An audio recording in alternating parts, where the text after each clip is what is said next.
اور امت کے اندر لغویات اور فضول چیزوں کو لغو اور فضول سمجھنے کا مزاج اور جذبہ بھی نکل گیا کہ فضول کہتے کس کو ہیں۔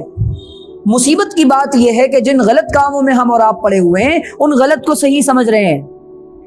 ایسے انسان کو کبھی بھی اپنی غلطی کو تصحیح کرنے کی اور درست کرنے کی توفیق نہیں ہوتی جو اپنی غلط کو بھی صحیح سمجھتا ہو۔ ہم یہی سمجھ رہے ہیں آج کل کہ بھئی ہم جو کر رہے ہیں سب ٹھیک کر رہے ہیں، کوئی سمجھائے تو وہ دشمن ہے، کوئی سمجھائے تو وہ ہمارا خیر خواہ نہیں ہے۔ یہ وہ بات ہے کہ اس راز کو اگر میں اور آپ سمجھ لیں تو زندگی آسان ہو جائے اور اللہ راضی ہو جائے اگر ہم لغویات کو ترک کر دیں۔ لغو چیزیں کیا ہیں؟ ہماری اپنی زبان سے لغویات نکلتی ہیں۔ اس امت کا یہ مزاج نہیں ہونا چاہیے کہ یہ امت اپنی زبان پر گالیاں لائے۔ اوہو، دوست جتنا پکا ہوگا اس زمانے میں، ہاتھ کندھے پر ہوگا اور کندھے پر ہاتھ ہونے کے باوجود اس دوست کو زبان سے گالیاں دے رہا ہوگا اور دوسرا دوست اس کو برا بھی نہیں مانے گا اور اس کو کلوز فرینڈشپ کا نام دیا جائے گا۔ یہ کلوز فرینڈشپ نہیں ہے، یہ جہنم کی دوستیاں ہیں۔ ایسی دوستیوں کے بارے میں قرآن نے کہا یا لیتنی لم اتخذ فلانا خلیلا، ہائے کاش کہ میں نے فلاں کو دوست بنایا ہی نہ ہوتا۔ اور اس دوست نے کیا کیا تھا؟ گالیاں کھانے کے باوجود یہ مجھے جہنم کے راستے پر لے کر جا رہا تھا۔ یہ فضول ہے۔ دوست تک یہ گالی محدود نہیں رہی، یہ گالیاں ظلم ایسا بھرا معاشرے کے اندر اور سماج ایسا ظالمانہ نظام بنا کہ بیویوں تک کو اپنی زبان سے گالیاں دے رہا ہے۔ کسی کے جگر کے ٹکڑے کو، کسی کی آنکھوں کے قرار کو، کسی کی نور نظر کو، کسی کی لخت جگر کو، کسی کی راتوں کے سرور اور چین کو اپنے گھر میں لا کر عزتوں سے نہیں رکھ سکتا، اسے گالی دے رہا ہے۔ حضور علیہ الصلوۃ والسلام نے فرمایا رفقاً بالقواریر، ان کے ساتھ آبگینوں کی طرح اور نرم شیشوں کی طرح معاملہ کرو۔ اور لا کے اس کے ساتھ سختیاں کر رہا ہے اور اس کو غلط نہیں سمجھتا۔ یہ میرے معاشرے کا بڑا عیب ہے، یہ میرے معاشرے کا بڑا عیب ہے۔ حضرت اقدس شیخ الاسلام مفتی تقی عثمانی صاحب دامت برکاتہم کے شیخ و مرشد حضرت اقدس حکیم الامت مولانا تھانوی نور اللہ مرکدہ کے خلیفہ اجل حضرت اقدس ڈاکٹر عبدالحی عارفی نور اللہ مرکدہ فرماتے تھے کہ ازدواجی زندگی کے اور میرڈ لائف کے 50 سال گزر گئے، میں نے اپنی بیوی سے کبھی اونچی آواز میں بات بھی نہیں کی۔ یہ بیوی ہے، یہ کسی کی عزت اس نے تمہارے ہاتھوں میں سونپی۔ معاشرے میں یہ ظلم بند ہونا چاہیے اور اس کو غلط نہیں سمجھ رہا۔ اس کے بعد کہتا ہے کہ اولاد باغی ہو گئی ہے، اپنی بیوی کو تم نے عزت دی ہوتی تمہاری اولاد باغی نہ بنتی، وہ تمہارے جوتے اٹھاتی ہے، تمہاری پیشانیوں کا بوسہ لیتی۔ یہ انسانی زندگی کا نظام ہے، جس چیز کو لکھا جائے گا وہ چیزیں پلٹ کر آئیں گی۔ یہ مکافات عمل کی دنیا ہے، یہاں چیزوں کا کرنا اتنا آسان نہیں ہوتا کہ آپ کسی کے ساتھ کچھ بھی کرتے چلے جائیں۔ اللہ کا نظام ہے الظلم ظلمات یوم القیامہ، کہ ظلم کرنے والا قیامت کے دن اندھیریوں کا باعث ہوگا۔ اور یہ نظام ہے حساب و کتاب فقط حشر پہ موقوف نہیں، زندگی خود بھی گناہوں کی سزا دیتی ہے۔ یہ جو بڑھاپے کے اندر اولادیں نافرمان بنی ہوئی ہیں، یہ جو بڑھاپے میں اولادوں نے گھر سے نکال کر پھینک دیا ہے، یہ جو بڑھاپے کے اندر اولاد کہنا نہیں مانتی، یہ جو بڑھاپے میں بے عزتیاں اور ذلتیں اٹھانی پڑ رہی ہیں، یہ تمہاری اپنی جوانی کے وہ اعمال ہیں جو تمہیں دیکھنے پڑ رہے ہیں۔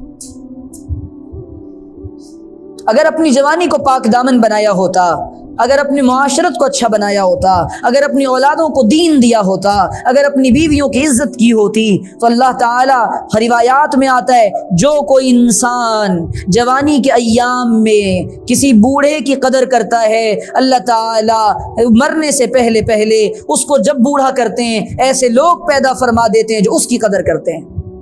یہ نظام ہے اللہ تعالیٰ کا، آپ جو بوئیں گے وہی کاٹیں گے۔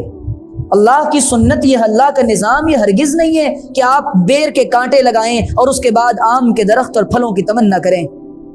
جو اعمال ہم لکھیں گے، جو چیزیں ہم کریں گے، وہ ساری کی ساری پلٹ کر آئیں گی۔ اس کے بعد روتے پھریں، خون کے آنسو روئیں، لیکن وہ چیزیں پلٹنے والی نہیں ہیں۔ اولادیں باغی ایسی نہیں بنا کرتی۔ اس اولاد کے ظاہری سکون کے لیے اور لائف اسٹینڈرڈ کو مینٹین کرنے کے لیے، الفاظ دیکھیں آپ،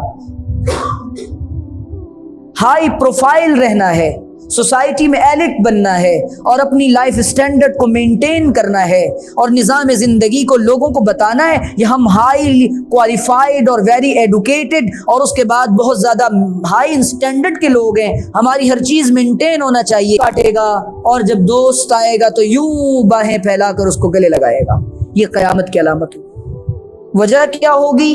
یہ بے دینی کا سیلاب بڑھتا بڑھتا بڑھتا بڑھتا ہمارے گھروں تک آئے گا، اور یہ ایسے ہوگا جب باپ اور گھر کے لوگ اور تمام لوگ یہ لغویات سے نہیں بچیں گے، معاشرے میں فضول گوئی عام ہو جائے گی، گھنٹوں بیٹھ کر غلط چیزوں پر تبصرے کیے جائیں گے اور لغویات اور فحاشی کا ایسا سیلاب آئے گا، ہر کسی کے ہاتھ میں موبائل ہوگا اور وہ موبائل اتنے گناہگار بنا دے گا انسانوں کو، اتنا گناہگار بنا دے گا کہ یہ موبائل نہیں رہے گا، یہ جہنم میں لے جانے کا آلہ بن جائے گا۔ ایسے ہی اللہ تعالیٰ کامیاب نہیں کر دیں گے، اس زمانے کے اندر منٹ پر، سیکنڈ پر، لمحے پلک جھپکنے کے برابر انسان ایک کلک پر جہنم کے دروازے پر پہنچ جاتا ہے، ایک کلک پر۔ یہ جو قرآن نے کہا نا، یا ایھا الذین آمنوا قوا انفسکم واہلیکم نارا وقودھا الناس والحجارہ، یہ ایسے ہی نہیں کہہ دیا، اپنے آپ کو اور اپنے اہل و عیال کو جہنم کی آگ سے بچانا اتنا آسان نہیں ہے، اپنے دل کو بھی دیکھنا پڑتا ہے، اپنی حالت کو بھی دیکھنا پڑتا ہے، اولاد کی بھی خیر خبر گیری کرنی پڑتی ہے۔ آپ نے موبائل دلا دیا بچے کو، اور موبائل دلانے کے بعد اگر غفلت میں پڑ گئے، وہ جتنا گناہ کرے گا، اس کو اگر تلقین نہیں کی، تنبیہ نہیں کی، اس کے موبائل کی نگرانی نہیں کی، ہمارے نام اعمال میں بھی گناہ آئے گا۔ تو گناہوں کا آلہ تو ہم لے کر دے رہے ہیں، اس کے بعد اس کی طرف سے غفلت برتتے ہیں۔ تو میرے عزیزوں، میرے بزرگوں، میرے دوستوں، اللہ تعالیٰ نے ہمیں مسلمان بنایا ہے، پتہ نہیں کیوں ہم اس بات کی قدر نہیں کر رہے کہ ایمان والے کی زندگی، میں اور آپ جس بے ڈھب زندگی کو گزار رہے ہیں، یہ ایمان والے کی زندگی ایسی نہیں ہوا کرتی۔ ایمان والا تو وہ لمحہ لمحہ یہ خیال کرتا ہے، ہر پل یہ خیال کرتا ہے، اللہ میں دیکھنا چاہتا ہوں اس حال میں تو مجھ سے راضی ہے یا ناراض ہے، اگر تیری رضا کا کام ہے، تیری خوشی کا کام ہے تو اللہ مجھ سے کروا دیجئے، اور اگر تو اس چیز سے ناراض ہوتا ہے تو مجھے اس سے بچا دیجئے۔